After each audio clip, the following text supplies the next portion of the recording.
அடுத்த பாடல் 1799. அறிவில் அணுக அறிவு அது நல்கி. இப்போ போன பாடல்லாம் சொன்னாரு. அருள்னு ஒன்று இருக்கு, திருவருள்னு ஒன்று இருக்கு. அதை நுகர்ந்துக்கான ஒரு வழியை குறிப்பிட்டாரு. அதற்கும் இன்னும் சொல்லிக் கொடுக்குறாரு. அதற்கு மேலாகவும் சொல்லிக் கொடு எப்படி நாம் அதை நுகர்ந்து கொள்ளுதல், எப்படி பாவனை செய்யறது அப்படின்றதையும் இதில் சொல்லிக் கொடுக்குறாரு. அறிவில் அணுக அப்படிங்கிற அறிவு என்பது நமக்கு எல்லாத்துக்குமே இருக்கு. இறைவன் ஒரு அறிவை கொடுத்துருக்காரு. இந்த உலகத்தில் எப்படி வாழ்க்கையை வாழ்ந்து கொள்வது என்பது ஒரு அறிவை கொடுத்துருக்காரு. இந்த அறிவை வச்சுக்கிட்டு சுயநலமாகத்தான் ஒவ்வொரு மனிதனும் சிந்தித்துக் கொண்டே இருக்கின்றான். எனக்கு என்ன வேண்டும், என் குடும்பத்திற்கு என்ன வேண்டும், இது போகத்தான் அடுத்தவங்களுக்கு என்ன வேணும் அப்படின்னே யோசிக்கிறான் மனுஷன். அதுவும் சில மனிதர்கள் தான் அடுத்தவர்களுக்கு இது பயன்படுமே என்று தான தர்மம் ஏதோ ஒன்றை செய்து கொண்டிருக்கின்றான். அப்படி தானம் செய்கிற மனுஷன் கூட தானம் செய்கிறதுனால எனக்கு புண்ணியம் நிறையா வரும், என் பாவம் போகும் அப்படின்னு நினச்சி தான் ஒரு மனுஷனும் செய்கிறானே தவிர்த்து, இந்த பொருளை கொடுப்பதனால் இது அவர்களுக்கு பயன்படும் என்ற ஒரு நல்ல எண்ணம் சிலருக்கு மட்டும்தான் இருக்கின்றது, எல்லாருக்குமே இல்லை. அப்போ இந்த இடத்துல இறைவன் அறிவுன்னு ஒன்று கொடுத்துருக்காரு. இந்த அறிவில் நாம் அணுக வேண்டும். எப்படி அணுகிறது இந்த இடத்துல? இப்போ வீட்டில் நமக்கு என்று பிள்ளைகள் குழந்தைகள் இருந்தாங்கன்னா, இதை கொடுத்தா ஒரு பொருளை வாங்கிட்டு போய் கொடுத்தா அவங்க ஆசைப்படுவாங்களே அப்படின்னு சொல்லிட்டு அது உடையோ இல்லை உணவு பண்டமோ ஏதோ ஒன்று கொடுத்தா மகிழ்ச்சி அடைவாங்க இல்லையா? அதுபோல இதை தேவைப்படுபவர்களுக்கு, பசியோடு இருக்கக்கூடியவர்களுக்கோ இல்லை உடை இல்லாமல் இருப்பவர்களுக்கோ வாங்கி கொடுத்தால் அவர்களும் மகிழ்ச்சியாக இருப்பார்கள் என்ற சிந்தனையோடு இங்கு செய்தல். அதான் அறிவில் அணுக. அறிவுன்னு ஒன்று கொடுத்துருக்காரு. இதன் வழியாக நம்ம இதை செய்யணும். செஞ்சோம்னா என்ன நடக்குதான்? அறிவு அது நல்கி அப்படிங்கிறது. நல்குதல் அப்படின்னா, இப்போ அணுகுதல் அப்படின்னா நெருங்குதல், கிட்டுதல். ஸோ அறிவின் வழியாக ஒரு விஷயத்தை நம்ம செஞ்சு நெருங்குறோம். அதன் வழியாக அது நல்கி தானாகவே கிடைக்குதான் ஒன்று இந்த இடத்துல நல்குதல். என்ன நல்குதான் இந்த இடத்துல? அறிவின் வழியாகவே நமக்கு மேற்கொண்டு பேரறிவுன்னு சொல்லிக்கலாம். அதை புரிஞ்சுக்கணுன்றதுக்காக பேரறிவுன்னு சொல்கிறேன். ஆனால் நேரடியாகவே பேரறிவு இல்லை. அறிவிற்கு அளவுகோல் இருக்குது. நம்ம அறிவியலில் கூட ஐக்கியூ அப்படின்னு சொல்லி சொல்லுவாங்க. நம்ம மருத்துவத்தில் போய் வச்சோம்னா செக் பண்ணி பார்த்து இவருக்கு இத்தனை புள்ளிகள் இருக்கிறது அப்படின்னு சொல்லி பிரித்து சொல்லுவாங்க. அப்போ ஒவ்வொரு மனிதனுக்கும் இருக்கக்கூடிய அறிவானது சிறிது அளவுகோலோடு வேறுபடுகின்றது. கொஞ்சம் குறைவாகவும் கொஞ்சம் அதிகமாகவும் ஏதோ ஒரு வகையில் இங்கே இருக்கு. அது நல்குதான் அந்த இடத்துல. அப்போ என்னதான் கொஞ்சம் கொஞ்சமாக அதிகமாகுதான் இந்த இடத்துல அறிவு. நம்ம அறிவின் வழியாக அணுகும் பொழுது ஒன்று தான தர்மம் செய்து இது இறைவனுக்காக செய்தல், அவங்களும் மகிழ்ச்சி அடைவார்கள் என்று உலக ரீதியாக அணுகுதல்.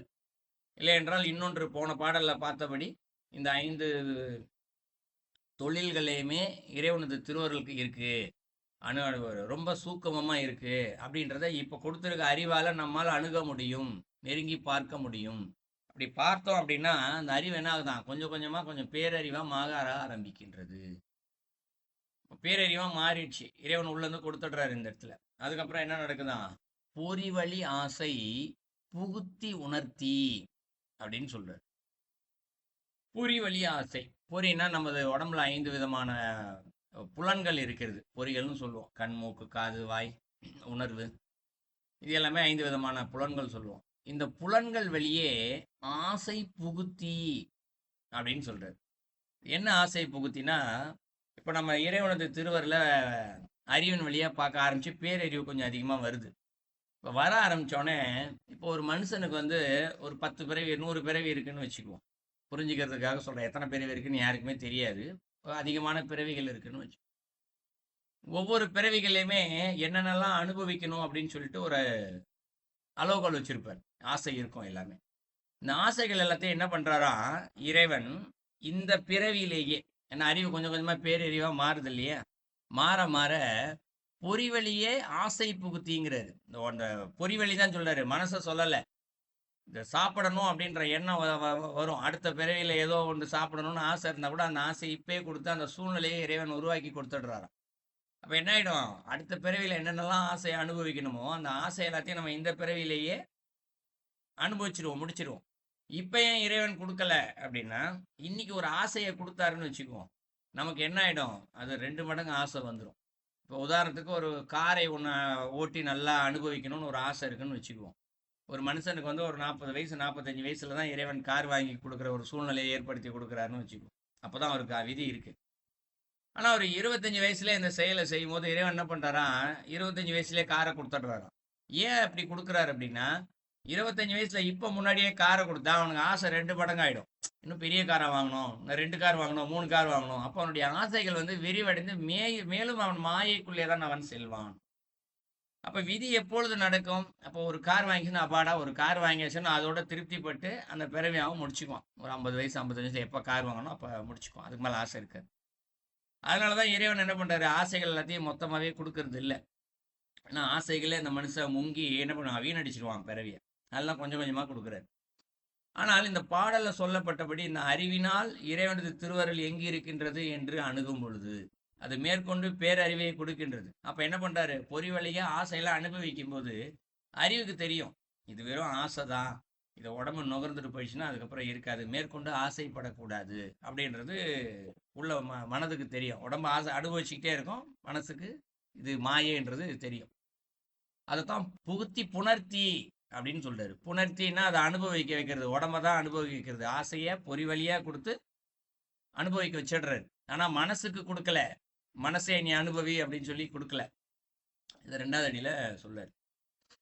3வது அடியில இப்ப உடம்பு அனுபவிக்குது. எதா இருந்தாலும் சரி, காரோ வீடோ ஏதோ ஒன்று சாப்பிட்றது எதா இருந்தாலும் சரி, இந்த உடம்பை அனுபவிச்சுக்கிட்டே இருக்க ஆசை தீர. அப்ப இந்த அறிவு என்ன செய்தான், அறிவு அது ஆக்கில் அப்படின்னு சொல்றாரு. இந்த அறிவு வந்து ஒரு விஷயத்த ஆக்குதான், ஒரு உள்ளுக்குள்ள என்ன ஆக்குதான், ஆசையெல்லாம் தீர்த்தாச்சு, இதுக்கு மேல ஒண்ணுமே இல்லை. ஏன்னா மேற்கொண்டு அதுக்கு ஆசை வரல. ஒரு வீடு வாங்கினா 2 வீடு வாங்கணும்னு ஆசை வரல. படா போதும், இது அனுபவிச்சது போதும் அப்படின்னு சொல்லிட்டு அது அறிவு என்ன பண்ணுதான், புதுசா ஒரு விஷயத்த ஞானத்தை வந்து உள்ளுக்குள்ள அது கொடுத்துருதான், அறிவுக்கு கொடுத்துடலாம். அறிவு மேற்கொண்டு ஞானத்தை, அறிவு வந்து சிற்றறிவு பேரறிவாகி ஞானமானது இங்க வந்து விடுகின்றது. அது அறிவு வந்து ஞானத்தை ஆக்கிடுது. அது அருள் அது நல்கும் அப்படின்னு சொல்றாரு.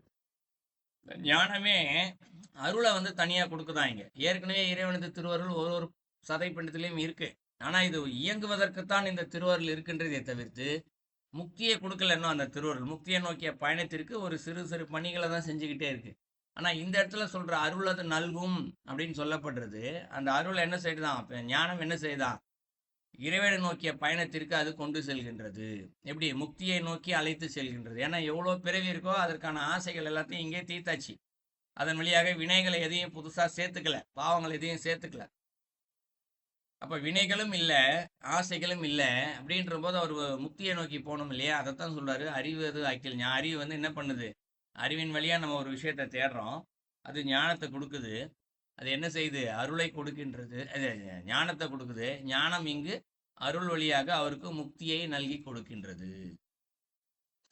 அப்ப முக்தியை நோக்கி அவர் போக ஆரம்பிச்சிடுறாரு.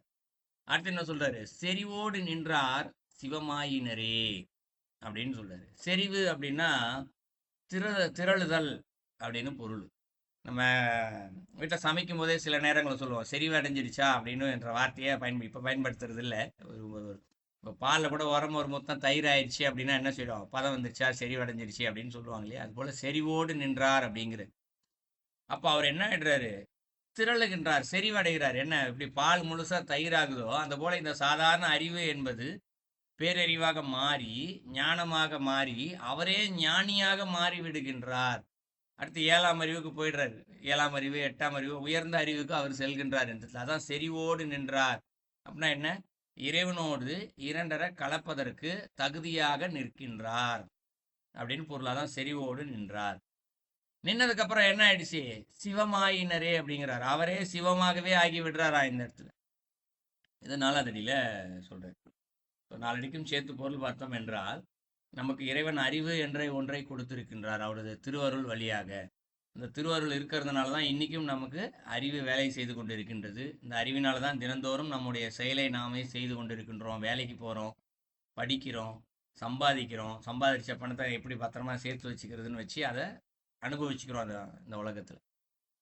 இந்த அறிவின் வழியாக இறைவனது திருவருள் இருக்கின்றது என்பதை தெரிந்து கொண்டு தான தர்மங்கள் செய்து இந்த திருவருள் எப்படி எப்படிலாம் நடக்குது என்பதை நாம் இந்த அறிவால் பார்க்கும் பொழுது இந்த அறிவானது சிறிது மேல் அறிவாக மாறுகின்றது, பெரிய அறிவாக மாறுகின்றது, தானாகவே கிடைக்கின்றது. அப்ப பெரிய அறிவு வந்ததுக்கு பின்னாடி என்ன நடக்குது, பக்குவம் கிடைச்சிடுது. இந்த அறிவுக்கு ஒரு பக்குவம் கிடைச்சிடுது. பக்குவம் கிடைத்த பின்பாக இறைவன் என்ன பண்றாரு? நம்ம என்னென்னலாம் ஆசைப்பட்டோமோ, விதி வழியாக, வினை வழியாக, அத்தனை ஆசைகளையும் இங்கு அனுபவிக்க கொடுத்து விடுகின்றார். இந்த ஆசைகளை இந்த உடம்பு அனுபவிக்க அனுபவிக்க அனுபவிக்க அவரது வினைகள் அனைத்தும் தீர்ந்து விடுகின்றது.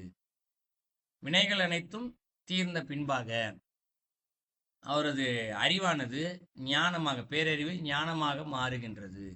அது அவரை வினைகள் இல்லாத, பாவங்கள் இல்லாத தூய்மையான ஒரு நிலைக்கு அது அங்கு அழைத்து செல்கின்றது.